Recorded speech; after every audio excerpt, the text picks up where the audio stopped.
اعوذ باللہ من الشیطان الرجیم بسم اللہ الرحمن الرحیم۔ مائی وائس چینل کے معزز ناظرین السلام علیکم۔ ناظرین، فرعون کی لاش پر ہر سال چوہے کیوں چھوڑے جاتے ہیں؟ کیا فرعون کے بال اور ناخن بڑھتے ہیں؟ فرعون کی لاش کب، کیسے اور کہاں سے ملی؟ یہی ہماری آج کی ویڈیو کا موضوع ہوگا، اور آج ہم آپ کو فرعون کے غرق ہونے اور اس کے علاج کے حوالے سے حیران کن حقائق بتائیں گے۔ مگر ویڈیو میں آگے بڑھنے سے پہلے اگر آپ ہمارے چینل پر نئے ہیں تو برائے مہربانی ہمارے چینل کو سبسکرائب کریں، جہاں آپ کو بالخصوص اسلامک ہسٹری اور دنیا بھر کی منفرد معلومات پر مبنی ویڈیوز ملتی رہیں گی۔ ناظرین، سال 1891 سے پہلے اس دنیا کا کوئی انسان نہیں جانتا تھا کہ خدائی کا دعویٰ کرنے والے فرعونوں کی لاشوں کا کیا ہوا تھا، یا ان کی باقیات کہاں ہیں، یا کہیں ہیں بھی یا نہیں۔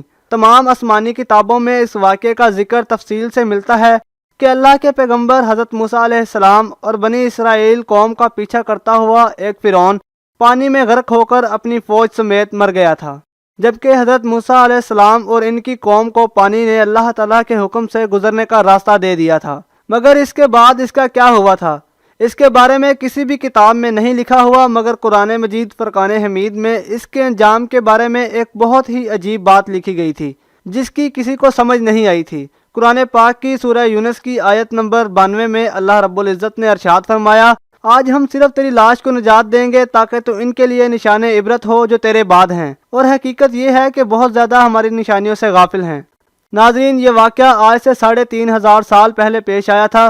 فرعون کے ڈوب مرنے کے بعد سمندر نے اس کی لاش کو اللہ رب العزت کے حکم سے باہر پھینک دیا، جبکہ باقی لشکر کا کوئی نام و نشان نہ ملا۔ مصریوں میں سے ایک شخص نے ساحل پر پڑی فرعون کی لاش پہچان کر اہل دربار کو بتایا۔ فرعون کی لاش کو محل پہنچایا گیا۔ درباریوں نے اسے مسالے لگا کر احترام کے ساتھ تابوت میں رکھ کر محفوظ کر دیا۔ محفوظ کرنے کے عمل کے دوران ان سے ایک غلطی ہو گئی تھی۔ فرعون، جو کہ سمندر میں ڈوب کر مرا تھا اور مرنے کے کچھ عرصے تک پانی میں رہنے کی وجہ سے اس کے جسم پر سمندری نمکیات کی ایک تہ جمی رہ گئی تھی۔ مصریوں نے اس کی لاش پر نمکیات کی وہ تہ اسی طرح رہنے دی اور اسے اسی طرح غنود کر دیا۔ وقت گزرتا رہا، زمین و آسمان نے بہت سے انقلاب دیکھے جن کے گرد کے نیچے سب کچھ چھپ گیا، حتیٰ کہ فرعونوں کی لاشیں بھی زمینوں کی تہوں میں گم ہو گئیں۔ ان کے نام صرف کتابوں اور لوگوں کے ذہنوں میں رہ گئے۔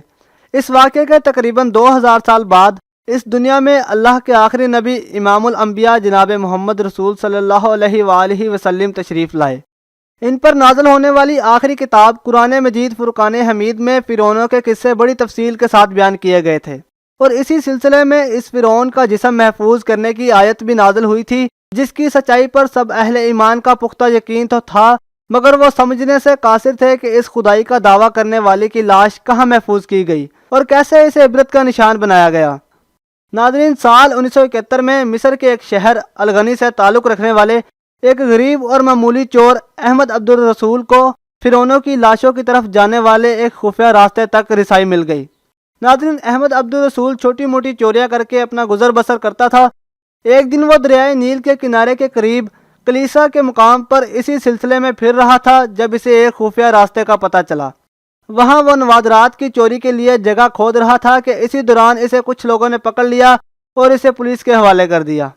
وہ جس جگہ کو کھود رہا تھا وہاں سے ملنے والے راستے کی جب مسلسل کھدائی کی گئی تو سال 1891 کو دوسری ممیوں کے ساتھ اسی غرق ہونے والی فرعون کی لاش بھی مل گئی۔ اس کے کفن پر سینے والے مقام پر اس کا نام لکھا ہوا تھا۔ جب ان ممیوں کا تفصیل سے جائزہ لیا گیا تو فرعون والی ممی پر سمندری نمکیات کی تہ سے تصدیق ہو گئی تھی کہ یہ وہی فرعون ہے جسے اللہ رب العزت نے پانی میں غرق کر کے بدترین انجام سے ہمکنار کیا تھا۔ ناظرین، یہ بہت بڑا واقعہ تھا۔ اس کی تصدیق کے لیے دنیا بھر کے ماہرین، آثار قدیمہ اور سائنسدان مصر کی طرف جانے لگے۔